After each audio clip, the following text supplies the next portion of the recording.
সুপ্রিয় দর্শক, আসসালামু আলাইকুম। আপনাদের সবাইকে স্বাগত জানাচ্ছি। এখনকার আলোচনা আপনাদের সঙ্গে আছি আমি সিরাজুল ইসলাম। দর্শক, ইরান এই দেশটির নাম উচ্চারণ করলে সর্বপ্রথম সবার কাছে যে ধারণা আসে সেটি হচ্ছে একটি নিষেধাজ্ঞার ভেতরে থাকা মধ্যপ্রাচ্যের একটি দেশ। কিন্তু আপনারা কি জানেন সেই ইরান কি করেছে? উন্নত বিমানের ইঞ্জিন গবেষণা এবং হাইপারসনিক গবেষণার ক্ষেত্রে ইরান বিশ্বের অনেক বড় বড় দেশকে পিছনে ফেলে এখন 4 নাম্বার শক্তি হিসেবে উঠে এসেছে। ইরানের সামনে কারা আছে? ইরানের সামনে আছে চীন, আমেরিকা, ভারত। আর ইরান কাকে কাকে পেছনে ফেলেছে দেখুন। জার্মানি, জাপান, এখান থেকে শুরু হবে, জাপান, ইটালি, ব্রিটেন, এ সমস্ত দেশকে। এই খবর কোথায় উঠে এসেছে? এই খবর উঠে এসেছে অস্ট্রেলিয়ান স্ট্র্যাটেজিক ইনস্টিটিউশন পলিসির ক্রিটিক্যাল টেকনোলজি ট্র্যাকার এর প্রতিবেদনে। এই যে প্রতিবেদনে ইরানের নাম উঠে আসলো, ব্যাপারটা কিন্তু একেবারে সাধারণ ব্যাপার না। প্রতিবেদনে বলা হচ্ছে ইরানের উপর থেকে নিষেধাজ্ঞা উঠে গেলে মধ্যপ্রাচ্যের প্রধান বিমান শক্তিতে পরিণত হবে ইরান এবং মধ্যপ্রাচ্যের যে কৌশলগত যে সমীকরণ, এর অনেক কিছু বদলে যাবে। এদিকে আরো সম্ভাবনা কোথায় তৈরি হয়েছে? ইরান এবং আমেরিকার মধ্যে যে চুক্তি হতে যাচ্ছে, সেই চুক্তিতে ইরানকে আমেরিকা $300 বিলিয়ন ক্ষতিপূরণ অর্থ দেবে। এই ক্ষতিপূরণের অর্থ ইরান যদি কাজে লাগাতে পারে তাহলে কোথায় যাবে দেশটি? এছাড়া ইরানের যে নিজস্ব অর্থ আটকা রয়েছে বিভিন্ন দেশে, তার পরিমাণ $24 বিলিয়ন। সর্বোপরি ইরানের উপর থেকে নিষেধাজ্ঞা প্রত্যাহার করার পর তার নিজের যে সম্পদ আছে, তেল এবং জ্বালানি সম্পদ এবং বিরাট জনসংখ্যা, এগুলো দিয়ে ইরান কোথায় চলে যাবে তা নিয়ে বিশ্বের বড় বড় গবেষক এখন গবেষণায় মত্ত। সুপ্রিয় দর্শক, এই বিষয়গুলো নিয়ে এখনকার ভিডিওতে বিস্তারিত আলোচনা করার চেষ্টা করব। আশা করি ভিডিওটি খুবই ভালো লাগবে। আর যদি ভালো লাগে তাহলে একদম শেষ পর্যন্ত থাকার অনুরোধ রইল। একই সাথে এই অনুরোধও করব আপনারা ভিডিওটি লাইক, কমেন্ট এবং শেয়ার করবেন আর চ্যানেলটি সাবস্ক্রাইব করে সাথেই থাকবেন। দর্শক, চলুন বিস্তারিত আলোচনা করি। প্রথমেই ইরানের উন্নত বিমান ইঞ্জিন এবং হাইপারসনিক গবেষণা সম্পর্কে কথাগুলো বলে শেষ করি।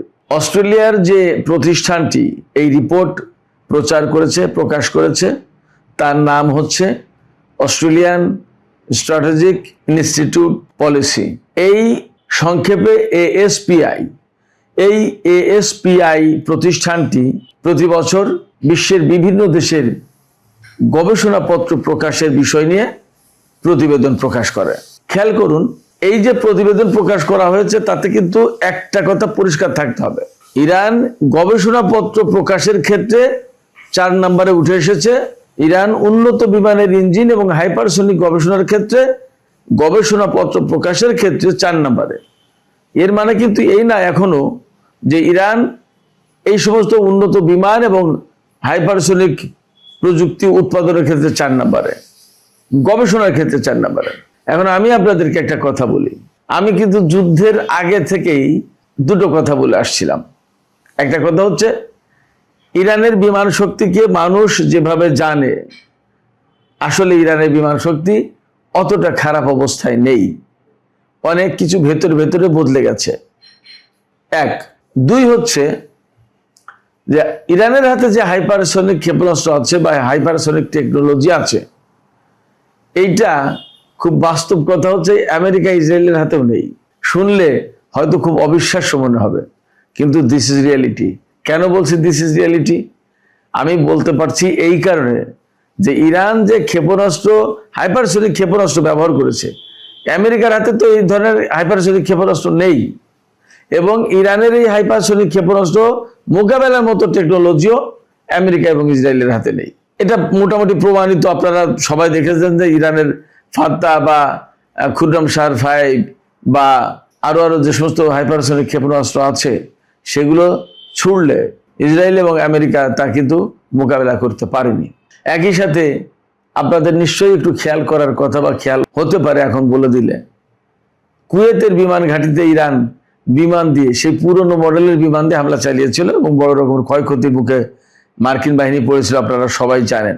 এবং সেই হামলা মোকাবেলা করতে গিয়ে অ্যাট এ টাইম আমেরিকার 3টি F-15 জঙ্গি বিমান ধ্বংস হয়েছিল। ইরানের বিমান শক্তির কারিশমা এখনো ইরানের বিমান শক্তি কিন্তু অ্যাকচুয়ালি দেখায়নি, কারণ ক্ষেপণাস্ত্র এবং ড্রোন দিয়ে যখন কাজ হয়ে যাচ্ছে তখন বিমান শক্তি নামানোর কি প্রয়োজন? আমি কিন্তু সবসময় কথা বলে আসছি, তার প্রমাণ কিছু পাচ্ছেন। এখন এই যে যুদ্ধ পরবর্তী মাত্র যুদ্ধ শেষ হলো, এই অবস্থায় অস্ট্রেলিয়ার এই গবেষণা প্রতিষ্ঠান এই রিপোর্ট প্রকাশ করছে। তো এখানে সবচেয়ে বড় যে কথা সেটা হচ্ছে যে উন্নত বিমানের ইঞ্জিন গবেষণায় ইরান যে পজিশনে চলে গেছে, তাতে আসলে এই ইরানকে আর ঠেকিয়ে রাখতে পারবে কেউ? পারবে না।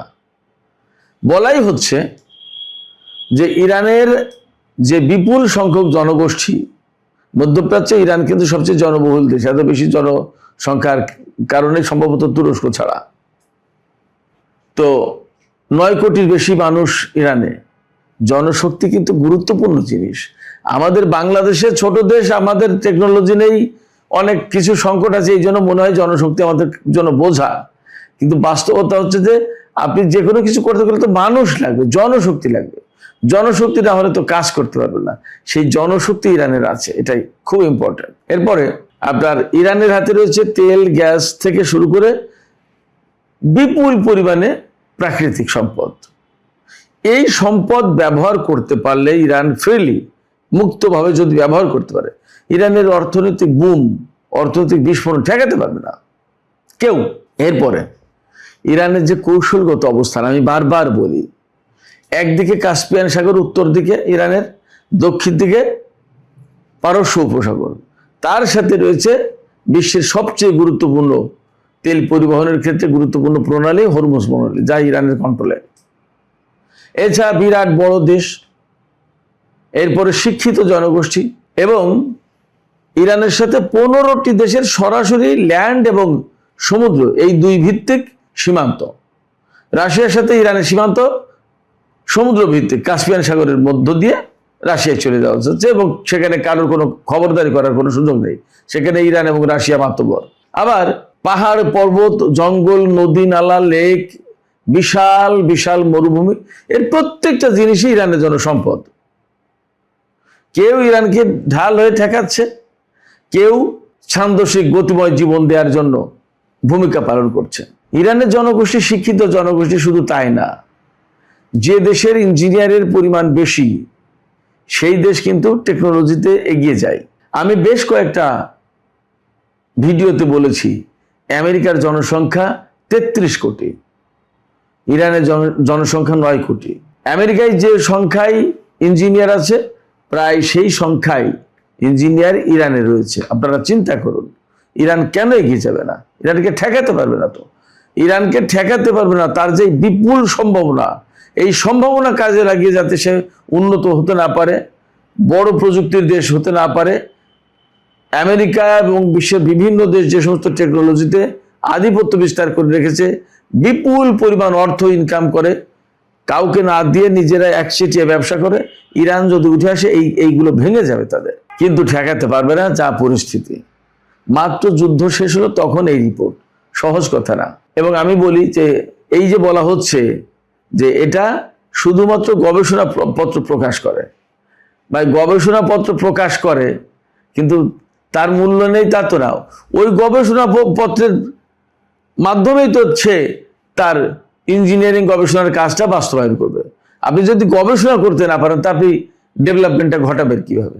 ইরান গবেষণা করছে, গবেষণাপত্র আন্তর্জাতিক জার্নালে, আন্তর্জাতিক অঙ্গনে প্রকাশ হচ্ছে, এবং সে কাজে লাগাবে, অলরেডি লাগাচ্ছে। আমি তো বললাম, হাইপারসনিক প্রযুক্তিটা তার হাতে, রকেট প্রযুক্তি, মহাকাশ গবেষণা, এগুলো কি এমনি এমনি হচ্ছে?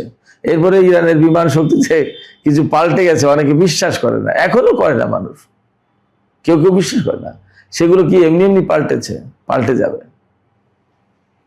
এবং আমরা অনেকেই মনে করি যে রাশিয়া এবং চীন ইরানকে কি দিল?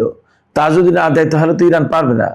ব্যাপারটা আশঙ্কার জায়গা থেকে একরকমের ঠিক আছে, কিন্তু বাস্তবতা হচ্ছে ইরান কারোর উপরে ভরসা করতে চায় না। আপনারা বিশ্বাস করুন, ইরান নিজের গবেষণা, নিজের উদ্ভাবনী শক্তি, নিজের টেকনোলজি এর উপরেই ভরসা করতে চায়, এইটা নিয়েই সামনে আগাতে চায়। এর পাশাপাশি চীন এবং রাশিয়া অবশ্যই তো সহযোগী শক্তি হিসেবে আছে, তাতে কোনো সন্দেহ নেই। ফলে ইরানকে রিয়েলি আটকে রাখা খুব কঠিন হবে। ইরানের সাথে আমেরিকার যে চুক্তি হতে যাচ্ছে, চূড়ান্ত চুক্তি অনুমোদন যেটা হবে 19 জুন, তাতে ইরানের 24 বিলিয়ন অর্থাৎ $2,400 কোটি আটকে থাকা সম্পদ ছেড়ে দেবে। এবং শুধু তাই না, মধ্যপ্রাচ্যে উত্তেজনা এবং যাতে সংঘাত না হয়, উত্তেজনা কমানো যায়, এর জন্য একটা বিশেষ কাঠামো তৈরি করা হবে।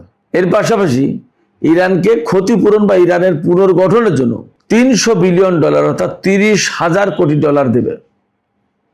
এর ফান্ড ক্রিয়েট করা হবে।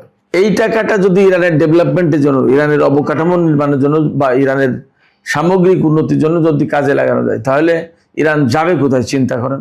এই রিপোর্ট দিচ্ছে বার্তা সংস্থা রয়টার্স যে $300 বিলিয়ন একটা ফান্ড ক্রিয়েট করা হবে ইরানের জন্য। এরপরে নিউ ইয়র্ক টাইমস বলছে, আমি পশ্চিমা গণমাধ্যমের খবরগুলোই আপনাদের সামনে তুলে ধরার চেষ্টা করছি, যে ইরানকে হরমুজ প্রণালী কন্ট্রোল করার সুযোগ দেয়া হবে। আমেরিকার পক্ষ থেকে এই দাবি মেনে নেওয়া হয়েছে, অর্থাৎ এইটা থাকবে ইরানের হাতে। এটা নিউ ইয়র্ক টাইমস বলছে।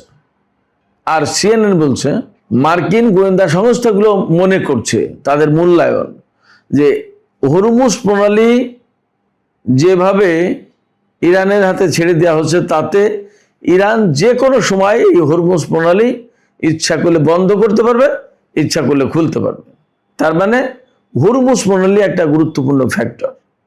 হরমুজ প্রণালী কন্ট্রোল কিন্তু একটা গুরুত্বপূর্ণ ফ্যাক্টর, এবং ইরানের পক্ষ থেকে বারবার বলা হচ্ছে এর ম্যানেজমেন্টের দায়িত্ব যেহেতু তাদের হাতে থাকবে, পশ্চিমা গণমাধ্যমগুলোই বলছে, ইরান বলছে সেখানে কিন্তু এই হরমুজ প্রণালী এলাকার পরিবেশ সংরক্ষণ, আদালতের বিভিন্ন খাতে সরাসরি টোল হিসেবেও যদি না নেওয়া হয়, তাহলে বিভিন্ন খাতের জন্য একটা টাকা নেওয়া হবে প্রত্যেকটি জাহাজের কাছ থেকে।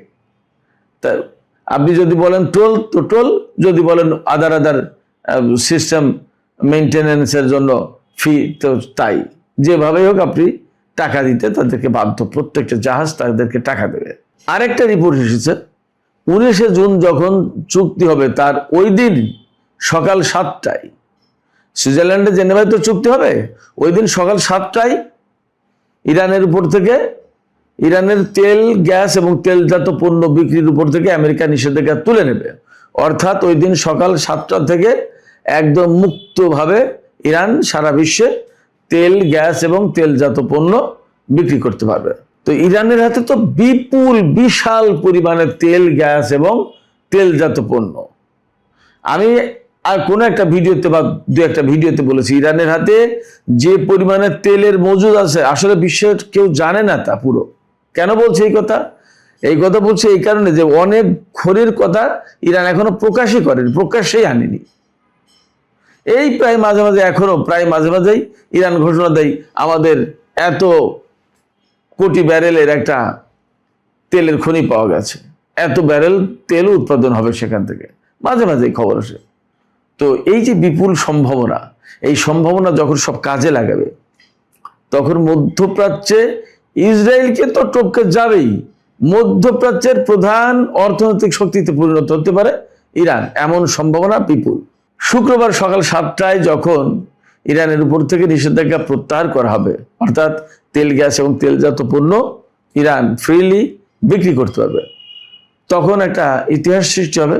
গত 7 বছরের ভেতরে এই প্রথম ইরান একেবারে মুক্তভাবে, নিষেধাজ্ঞা মুক্তভাবে তেল, গ্যাস এবং তেলজাত পণ্য বিক্রি করার সুযোগ পাচ্ছে বা পাবে। সুপ্রিয় দর্শক, ইরান এবং আমেরিকার মধ্যে কি চুক্তি হয়েছে এবং আসলে অর্থ, এই বিপুল অর্থ পাচ্ছে কিনা, এটা নিয়ে আমাদের সবার ভেতরে যেমন একটা প্রশ্ন আছে, জিজ্ঞাসা আছে, আগ্রহ আছে জানার যে ব্যাপারটা কি আসলে কি পাচ্ছে। এই জন্য আমি Reuters, CNN, new York Times, সবচেয়ে গুরুত্বপূর্ণ যে গণমাধ্যমগুলো, আমি তাদের কথা উল্লেখ করে জানালাম। এরাই বলছে।